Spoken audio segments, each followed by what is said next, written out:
Alright, so you want to know those skills which we must teach our children to be successful and happy in life? Okay, the first one is cooking. This is not for schools to teach, but for parents. Food is necessary for survival, isn't it? There are situations in life when restaurant close and cook is not available or the family member responsible to cook is ill. Current COVID-19 crisis again is a great example. We all must know actually, to cook irrespective of gender. In India, usually the girls are taught to cook, but not boys. I don't understand why is there a discrimination. A good way to start is to pull your child into the kitchen for help and then gradually over a period as they learn, let them cook sometimes. It may be difficult to do this on weekdays, when they have school. I understand. But surely it can be done on all weekends. As they learn, let them cook at least one meal every weekend. Second is managing money. Hardly a few people know how to manage their money well. Every person must understand the concept about earnings, taxes, expenses, savings, compounding of money, all sorts of loans like house loan, car loan, personal loan, etc. Credit card, various investment options with pros and cons of each. Usually people overspend or take more debts or loans when they can, than they can serve. Do not invest wisely. Most people make mistakes to go with a financial advisor who always sells you the product which earns them a fat commission and not which the person actually needs. Earning salary is different than creating wealth. Wealth creation requires different skills and knowledge and it goes on for life. Salary will stop after a certain age. Now, a good way to start this with your child is to play Monopoly. It develops a thinking process of basics of managing money, or like earnings and taxes and building assets, earnings from assets, penalties, saving for rainy days, etc. Then the other thing is do not just buy anything the children ask for. Make them earn it. Make them understand the value of money. Next is health and self-care. Teach your child the importance of an all-round self-care and how to stay physically fit, emotionally fit, mentally fit. Do exercise, do some physical activity regularly, play at least one sport regularly. Let them cry, laugh, shout, express their emotions and feelings openly without any judgment, embarrassment or scolding. Tell them it's okay to be not okay.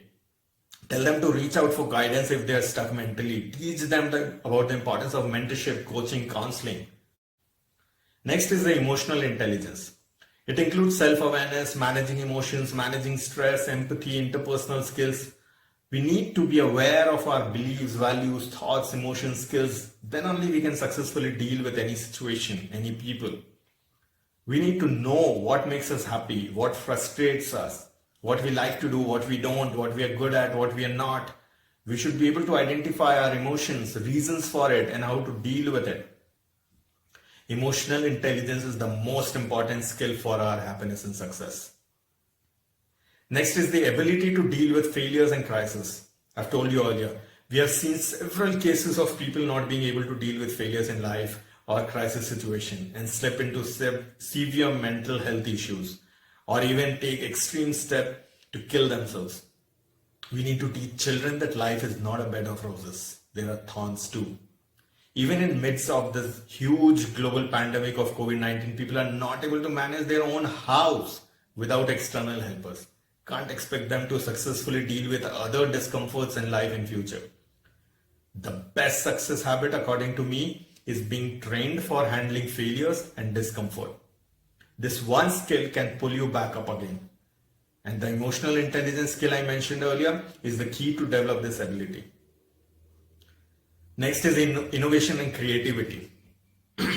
Create opportunities for your child to innovate or encourage and appreciate them when they do so.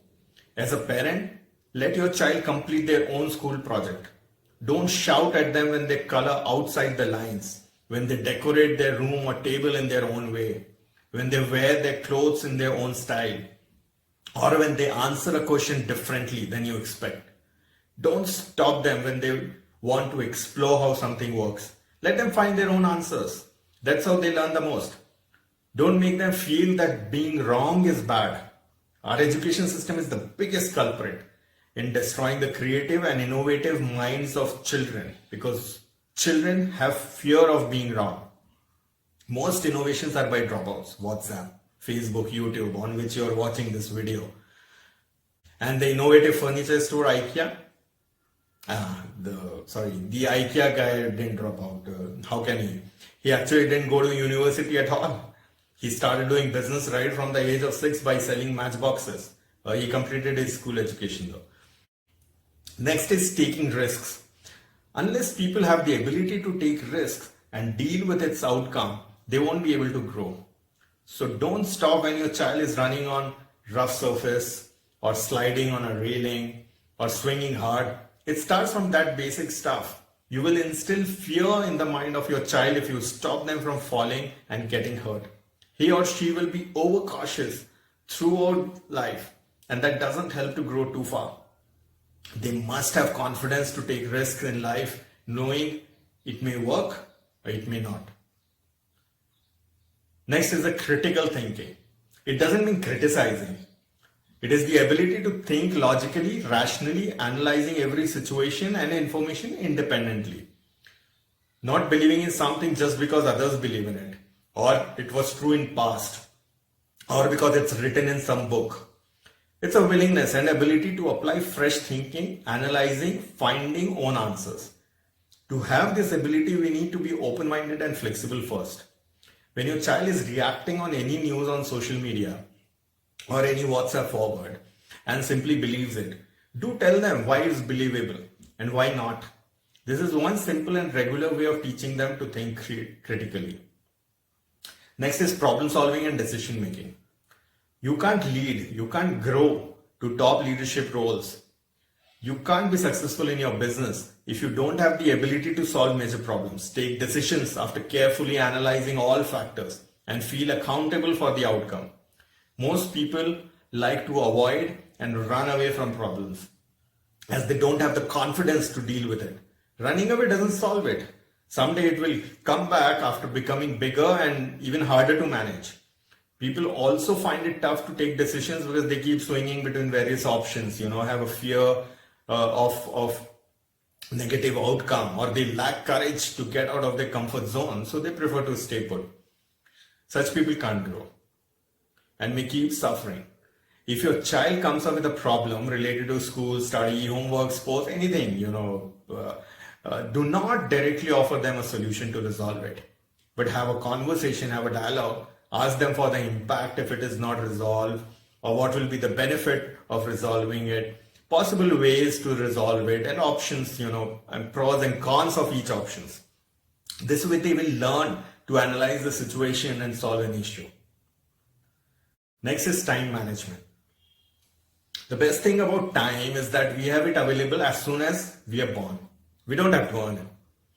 But the worst thing about time is that we don't know how much we have. We just assume that we have a lot of time and it's reducing every moment, but we can't stop it at all. Schools provide an opportunity by giving so much homework, assignments, project to be all completed within deadlines, but they don't specifically teach the time management skills. In career, in personal life, the time management skill is absolutely necessary to be efficient, to avoid stress and pressure, to accomplish our goals successfully. I personally can't tolerate and don't deal with anyone who doesn't value time, his or her own and mine as well.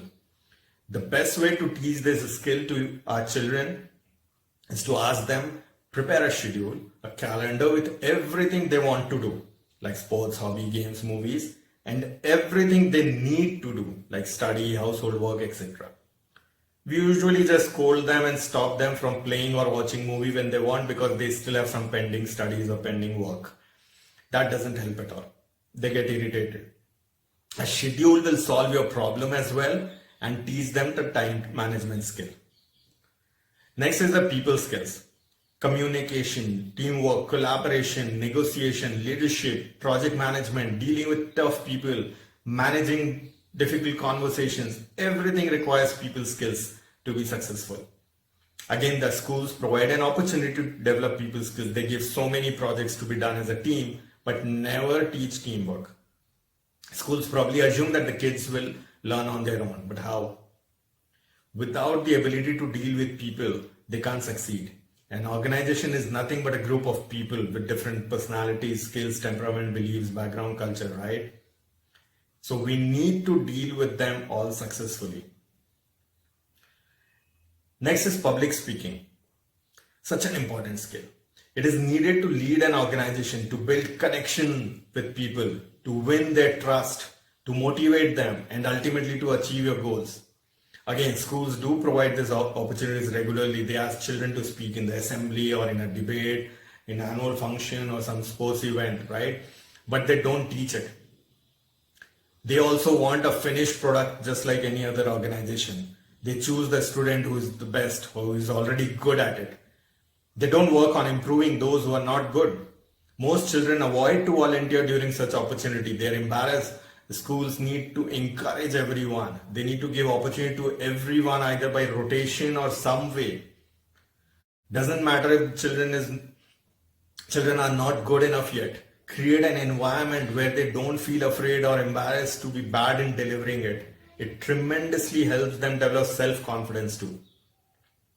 Next is gratitude. Expressing gratitude boosts self-esteem and self-worth. Grateful thinking also promotes positive mindset. It helps people cope up with stress, build up social bonding, strengthen relationship. It's basically a key component of people's skills I mentioned earlier. Start by teaching your child to simply say thank you when needed and to openly appreciate others if they like something. Finally, the kindness. Teach your child to be kind always with everyone. You can teach gratitude, kindness, and other skills only by doing it yourself, not by instructing them to do so. A child learns what he observes, not what he is told. Every WhatsApp group, every social media feeds and comments are full of unkind words, rudeness, disrespect. Unfortunately, this is what our children are picking up, adding more stress, unbonding, and disconnection in the world. Alright, this is no way an exhaustive list of skills we should teach our children, but the most important ones. This is just an overview, obviously. We can do a full workshop on each topic to understand in greater detail, possibly next year once it's safe to conduct face-to-face sessions. Remember, the future of job placements won't be about the job degrees or the educational qualification, but the job skills, which are human, emotional, and social. Please do not program your child only to be successful always, but teach them how to calmly handle failures too, and also teach them proper lessons about life. There's a reason why we say home is the first school. Henry Ford said, a man's real education begins after he has left school. But I think if you can understand what's important, you need not wait so late for your child to learn those skills. Learning high-level science, maths, history, geography will obviously help them clear competitive exams, no doubt about it. But a knowledge about life will help them to face every problem. Not saying that academic knowledge our education system focuses on are not important. But these are much more important. These skills are much more important. You can succeed without academics, but not without the skills. These skills are also highlighted by WHO, World Health Organization, as the key life skills everyone must have. This can be taught, can be learned. Alright, let's quickly summarize the ones I mentioned. Cooking, money management, health and self-care, emotional intelligence, dealing with failures and crisis, innovation and creativity, taking risks, critical thinking, problem solving and decision making, time management, people skills, public speaking, practice gratitude, being kind. Please do share your views as well in the comment section on what else are critical to teach our children. There are many more. Education system is the root, but its transformation is dependent on government's willingness, right? The transformation which is easier and not dependent on any government is the HR processes at corporates, the corporate policies related to people.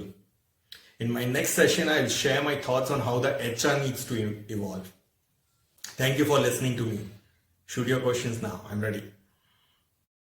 Thanks for listening to me. Please share this video now with others on your Facebook, WhatsApp, Twitter. To get notified about next videos, please subscribe to our YouTube channel and press the bell icon. We'll meet again. Stay happy.